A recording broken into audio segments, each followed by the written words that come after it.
Hai semua, Assalamualaikum warahmatullahi wabarakatuh. Welcome back to my YouTube channel. Pada video ini, saya akan membahas soal-soal persiapan tes PPPK atau P3K atau ASN ya, tentunya yang sesuai dengan kisi-kisi seri guru belajar Kemdikbud. Jangan lupa subscribe-nya ya, ditunggu, like, share, and comment. Bunyikan lonceng apabila Anda akan mendapatkan notifikasi dari video-video terbaru saya. Dengan subscribe, share, like, and comment, berarti Anda telah mendukung channel pendidikan di Indonesia pada era digital ini. Semoga video ini bisa membantu Anda mendapatkan manfaatnya, saya mendapatkan pahala. Terima kasih. Yuk langsung kita bahas soal nomor 8, soal nomor 1 sampai soal nomor 7 sudah ada di video sebelumnya. Nomor 8, di antara pernyataan berikut yang benar adalah A. Penilaian diri antar teman dilakukan sewaktu-waktu sesuai keinginan guru. B. Penilaian diri dan penilaian antar teman dilakukan jika diperlukan untuk validitas data observasi guru. Yang C. Penilaian diri dan penilaian antar teman dilakukan setiap pembelajaran berlangsung. Yang D. Penilaian diri dan penilaian antar teman dinilai bersama dengan hasil observasi guru. Kita lihat di sini tentang penilaian dibagi menjadi dua macam. Baik, penilaian sikap dibagi menjadi dua macam. Pertama, penilaian sikap utama yaitu data observasi guru, wali kelas, dan guru BK melalui jurnal atau lembar. Ini lembar ya, lembar observasi. Yang kedua, penilaian sikap penunjang ya. Penilaian sikap penunjang misalnya penilaian diri antar teman yang fungsinya hanya sebagai data konfirmasi, data nilai sikap hasil observasi. Nah, di sini penilaian yang utama itu adalah ya, observasi guru, wali kelas, guru BK ya melalui jurnal atau lembar observasi. Sedangkan penunjangnya itu adalah hanya sebagai data konfirmasi, data nilai sikap hasil observasi saja. Kita lihat yang D. Yang D di sini penilaian diri dan penilaian antar teman dinilai bersama. Nah, ini salah ya. Harusnya yang berbeda ya dengan hasil observasi guru. Lalu dilihat di sini penilaian diri antar teman dilakukan sewaktu-waktu sesuai keinginan guru, ini juga salah. Penilaian diri dan penilaian antar teman dilakukan setiap pembelajaran berlangsung ya. Coba kita lihat yang B, penilaian diri dan penilaian antar teman dilakukan jika diperlukan ya. Jika diperlukan untuk validitas data observasi guru. Nah, ini seperti teorinya yaitu kalau penilaian sikap itu hanya sebagai penunjang ya. Penilaian sikap penunjang itu yaitu penilaian antar teman yang dilakukan yang diperlukan, jika diperlukan saja untuk validitas data observasi guru yang ini ya. Sebagai data konfirmasi data nilai sikap hasil observasi maksudnya. Berarti yang benar adalah yang B jawabannya. Soal nomor 9, perhatikan aspek sikap berikut. Percaya diri, runtut, santun, kerjasama, berbahasa Indonesia. Kompetensi sikap yang akan dinilai untuk kegiatan bercerita adalah, jadi kita lihat di sini teman-teman, kegiatan bercerita itu berarti dia maju ke depan, bercerita, dan mandiri sendiri ya. Jadi sikap yang akan kita nilai di sini yaitu pertama coba lihat poin A 1 2 3 ini di sini percaya diri iya termasuk adalah kompetensi sikap. Runtut juga kompetensi sikap, santun juga merupakan kompetensi sikap. Jadi kerjasama itu kan berarti di sini berkelompok ya, berkelompok atau diskusi. Ini bukan penilaian sikap ya. Terus bukan kompetensi sikap. Nah, ini keterampilan ya, berkelompok, berdiskusi. Kalau berbahasa Indonesia juga merupakan keterampilan berbahasa. Keterampilan berbahasa. Nah, oke, jadi yang paling tepat adalah percaya diri, runtut, santun. Yang A jawabannya nomor 9. Soal nomor 10, berikut ini merupakan prinsip penilaian yang harus diperhatikan dalam melakukan penilaian di kelas, kecuali A. terbuka, B. sahih, C. Subjektif, dan D. Adil. Kita akan bahas satu persatu tentang prinsip penilaian. Yang pertama adalah sahih. Sahih itu adalah penilaian didasarkan pada data yang mencerminkan kemampuan yang diukur. Ya. Yang kedua adalah objektif. Penilaian didasarkan pada prosedur kriteria yang jelas, tidak dipengaruhi oleh subjektivitas penilai. Yang ketiga adalah adil. Penilaian tidak menguntungkan atau merugikan salah satu peserta didik karena kebutuhan khusus atau perbedaan latar belakang agama, suku budaya, adat, dan sebagainya ya. Lalu yang keempat adalah terpadu. Penilaian oleh pendidik merupakan salah satu komponen yang tak terpisahkan, jadi menyatu ya dari kegiatan pembelajaran. Yang kelima adalah terbuka. Nah, ini terbuka itu kriteria penilaian dan dasar pengambilan keputusan dapat diketahui oleh pihak yang berkepentingan. Jadi sebelum memulai pembelajaran diketahui dulu penilaiannya seperti apa, pembelajarannya mau bagaimana, tekniknya dan sebagainya. Lalu menyeluruh dan berkesinambungan ya. Berarti penilaian mencakup semua aspek. Kalau menyeluruh itu mencakup semua aspek dengan menggunakan berbagai teknik penilaian. Lalu kalau berkesinambungan itu berlanjut. Kalau berkesinambungan itu berlanjut ya, untuk memantau perkembangan kemampuan peserta didik. Yang ketujuh adalah sistematis, yaitu berencana, bertahap, mengikuti langkah-langkah yang sudah ditentukan. Lalu beracuan kriteria, berdasarkan pada ukuran pencapaian kompetensi yang sudah ditetapkan. Akuntabel dapat dipertanggungjawabkan baik dari segi teknik, prosedur maupun hasilnya. Baik, kita lihat di soal yang di sini soalnya adalah kecuali ya, kecuali. Sahih ada, terbuka ada, adil ada. Nah, yang tidak ada adalah subjektif. Yang ada hanyalah objektif. Berarti jawaban nomor 10 adalah C, subjektif. Soal nomor 11, Pak Ahmad sedang melaksanakan diagnostik kesulitan belajar untuk beberapa siswanya. Salah satu langkahnya adalah menganalisis lembar jawaban ulangan untuk mengetahui jumlah jawaban benar dan salah. Cara ini dilakukan untuk mengetahui kesulitan belajar mereka. Tindakan Pak Ahmad tersebut merupakan langkah A. Identifikasi masalah, B. Memperkirakan penyebab, C. Memperkirakan tindakan, dan D. Identifikasi kasus. Baik, kita akan bahas tentang langkah diagnosis kesulitan belajar. Ada 4 yang akan dijelaskan di sini. Langkah-langkah diagnosis dan pemecahan kesulitan belajar itu dibagi menjadi 4 ya. Tadi saya sudah jelaskan. Yang pertama adalah identifikasi masalah murid yang mengalami kesulitan belajar. Tujuannya apa sih identifikasi? Yaitu untuk menemukan murid, ini murid ya, yang diperkirakan mengalami kesulitan belajar. Yang pertama, menandai murid dalam satu kelas ya, dalam satu kelompok yang diperkirakan mengalami kesulitan belajar, baik yang sifatnya umum maupun khusus ya dalam mata pelajaran atau bidang studi. Yang kedua, teknik yang ditempuh bermacam-macam, misalnya meneliti ulangan harian, menganalisis hasil ulangan, dan melakukan observasi pada saat murid dalam proses belajar mengajar. Yang D adalah mendapatkan kesan atau pendapat dari guru lain ya. Itu adalah langkah yang pertama, yaitu identifikasi masalah murid yang mengalami kesulitan belajar. Yang kedua, setelah mengidentifikasi lalu melokalisasi jenis dan sifat kesulitan belajar. Sesudah ditemukan nih individu atau muridnya dapat mengalami kesulitan belajar, maka langkah selanjutnya adalah melokalisasi jenis sifat kesulitan belajar itu.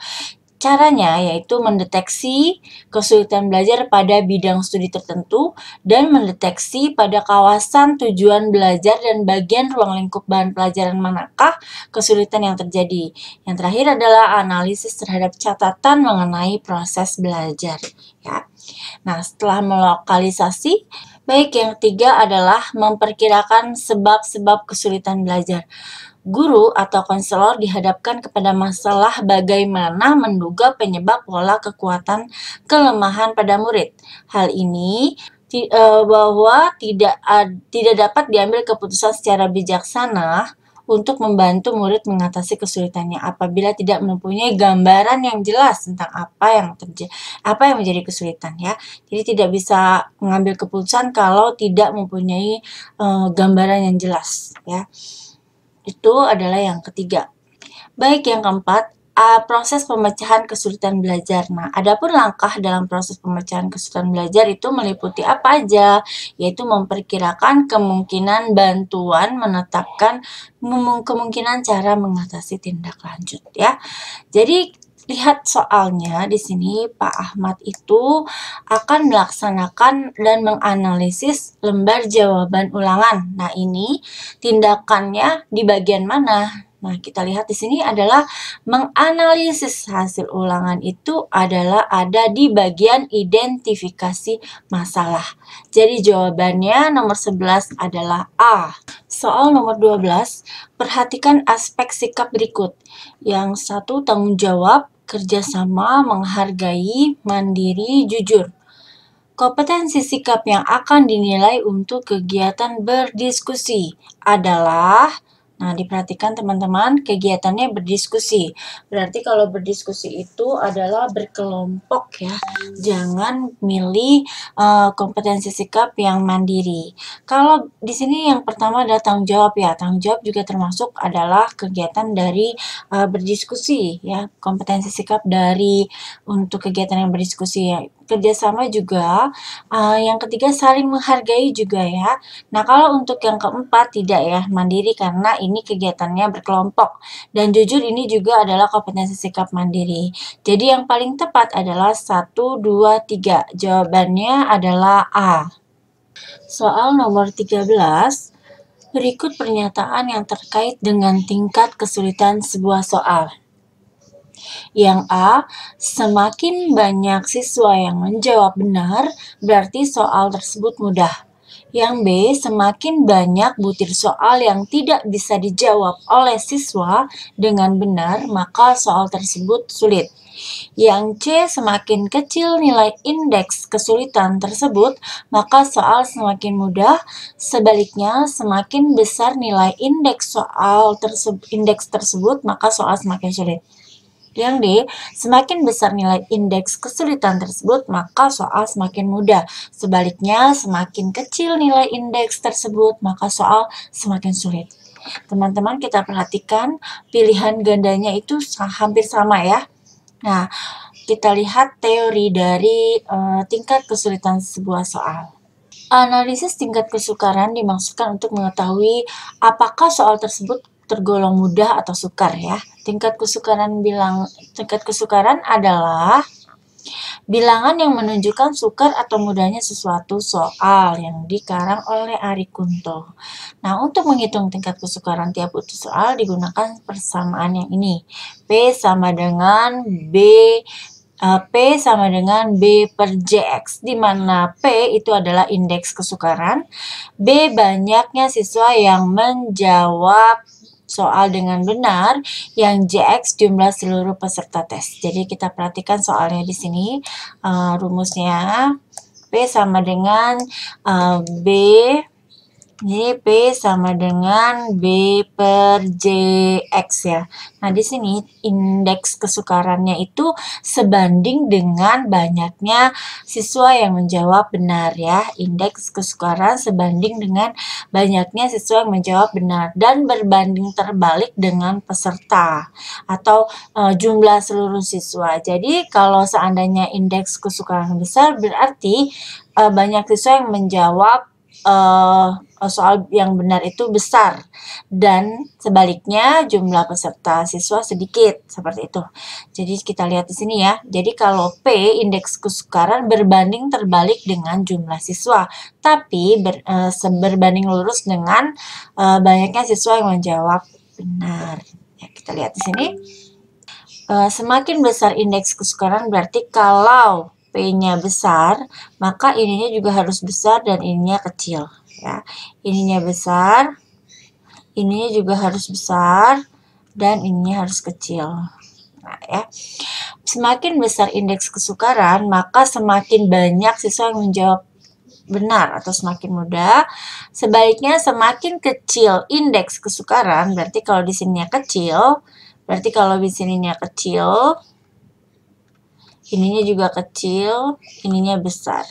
Ya.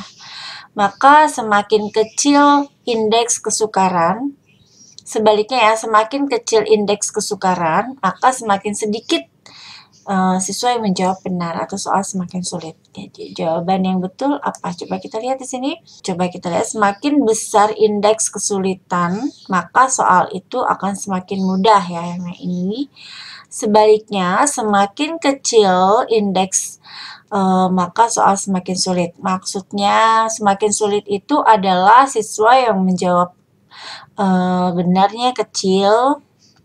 Kalau ini semakin ininya juga kecil, dan ini semakin besar ya. Jadi jawaban yang paling tepat adalah D.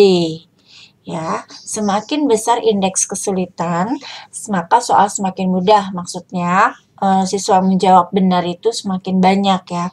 Sebaliknya, semakin kecil indeks kesukaran, maka semakin sulit soal. Jadi maksudnya semakin sulit soal adalah semakin kecil atau semakin sedikit siswa yang menjawab benar. Seperti itu. Jawabannya adalah D. Soal nomor 14. Bu Ani bermaksud mengembangkan kemampuan berpikir kreatif melalui curah gagasan dengan kantong ide. Setiap siswa membawa kantong ide berisi satu benda. Kemudian, kantong ide ditukar dengan temannya. Tugas siswa adalah memberikan kata sebanyak mungkin terkait benda yang ada di kantong ide tersebut. Cara yang digunakan Bu Ani dapat mengembangkan keterampilan berpikir A. Konvergen, vertikal, logis, dan divergen. Di sini saya akan menjelaskan macam-macam dari keterampilan berpikir. Menurut J.P. Guilford, membagi proses berpikir manusia menjadi dua tipe, yaitu pertama adalah divergen, yang kedua adalah konvergen. Ya, jadi J.P. Guilford membagi proses berpikir manusia menjadi dua ya, divergen dan konvergen. Divergen itu adalah idea generation, yaitu orang-orang dengan tipe divergen mampu menghasilkan atau memproduksi ide-ide baru kerap dikaitkan dengan kreativitas. Ya, jadi menghasilkan atau memproduksi ide-ide baru. Kalau konvergen, ide analisis, yaitu sedangkan orang-orang dengan tipe konvergen mampu menganalisis ide dan dikaitkan dengan kemampuannya menyelesaikan masalah. Jadi kalau konvergen itu berhubungan dengan analisis, menyelesaikan masalah atau problem solving. Kalau divergen itu adalah menghasilkan atau memproduksi ide baru. Itu adalah perbedaan divergen dan konvergen. Jadi di sini tugas siswa adalah memberikan kata sebanyak mungkin terkait benda di kantong ide tersebut. Nah, cara yang digunakan Bu Ani ini berarti kan kreativitas ya. Berarti ini dia kreativitas, mengembangkan kreativitas ide, menghasilkan ide. Yaitu menghasilkan, berarti adalah berpikir divergen. Jawabannya adalah D, berpikir divergen. Alhamdulillah, demikianlah pembahasan soal tes P3K atau ASN yang sesuai dengan kisi-kisi seri Guru Belajar Kemdikbud. Jangan lupa subscribe-nya, share, like, and comment, dan jangan lupa bunyikan lonceng ya. Semoga video ini bisa membantu dan bermanfaat untuk Anda semua. Terima kasih. Assalamualaikum warahmatullahi wabarakatuh.